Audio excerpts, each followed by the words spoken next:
This is Brian Trader in the WRAL Live Center with breaking news from Los Angeles. In the past 10 minutes, we've learned that National Guard troops already have detained civilians in the LA anti-ICE protests. That's according to the commander in charge there, Major General Scott Sherman. He said that those people were quickly turned over to local law enforcement. He also said that about 500 of those National Guard troops have now been trained to accompany agents on immigration enforcement operations. Brian, thank you. Meantime, U.S. Marines and National Guard are on standby outside of Los Angeles, where demonstrators have again been protesting President Donald Trump's immigration policies. Trump has said that he wants to, quote, restore law and order. As Michael Yoshida explains, the Trump administration is signaling it will not back down on its efforts to confront any violence.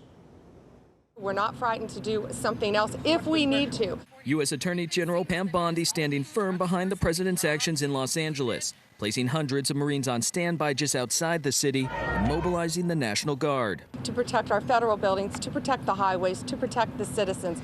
This morning, the U.S. Northern Command says those Marines are still undergoing training, including how to use non-lethal weapons. These are the men and women trained for foreign combat, not domestic law enforcement. On a New York Post podcast today, Trump says he feels more emboldened in his second term. I can be stronger on an attack on Los Angeles. I think bringing in the National Guard 4 years ago or 8 years ago would have been more difficult. California Governor Gavin Newsom has accused the president of dangerously inflaming the situation by sending in Marines and National Guard troops. Democracy is under assault before our eyes. An overnight curfew has been in effect in parts of downtown to tamp down potentially violent agitators and run-ins with the LAPD. This was provoked by the White House.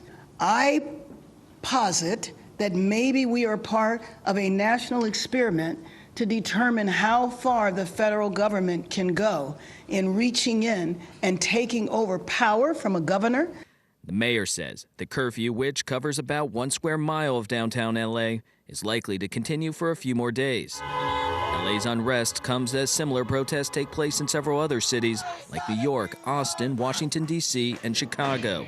In Los Angeles, Michael Yoshida reporting. And we anticipate some protests here in Raleigh tonight. WRAL's Aaron Thomas and Flynn Snyder will be covering those planned protests in Raleigh. They'll have full reports throughout the night on WRAL News at 5, 6, and 7.